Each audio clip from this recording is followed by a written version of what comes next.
Սեռական ակտիվության նվազման հիմնական պատճառը դա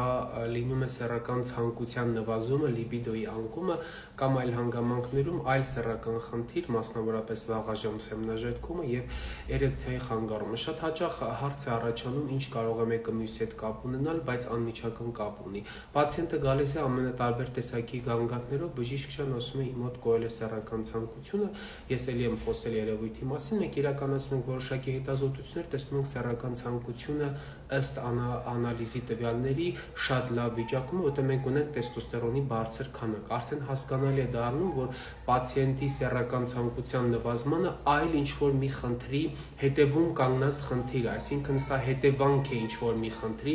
ոչ թե առանձին խնդիր։ Այդ իսկ պատճառով շատ կարևոր է խնդիրների հերթականության պարզաբանումը, որպեսզի կարողանանք ճիշտ լուծում առաջարկել։ Եթե տղամարդու մոտ սեռական ակտիվությունը նվազել է, որովհետև իր մոտ կա օրինակի համար վաղաժամ սեմնաժետքում կամ էրեկցիայի խնդիր, ապա այս խնդրի լուծումը պետք է սկսել ոչ թե ցանկության նվազումից, այլ պետք է սկսել էրեկցիայի կամ վաղաժամ համապատասխանաբար, թե ինչ խնդիր կա այս պացիենտի մոտ։ Բնական միջոցներ, որպես այդպիսին գոյություն չունեն, շատերն են հարցնում, ինչ ուտենք, ինչ խմենք, որ բնական միջոց, որ կավելացնի տեստոստերոնի մակարդակը այլան մեջ գոյություն չունի։ Եվ վերջի վերջո խնդրի հետ մենակ մի մնացեք։ Մի տանջվեք, մի տառապեք, դա քայքայում է, դա հյուծում է ձեր նյարդերը, ձեր առողջությունը պետք է լինի ավելի թանկ, քան ինքնավերլուծությունը եւ ինքնաքննադատումը։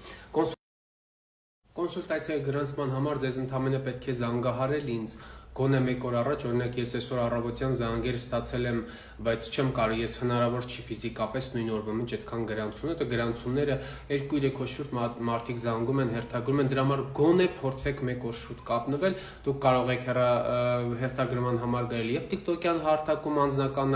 նամակների բաժինը բաց է եւ կարող եք Instagram-յան էջին բաժանորդագրվել, ես հեսա հասցեն ներքևում կնշեմ ու տենց ավելի հեշտ կլինի ձեզ հերթագրվելը։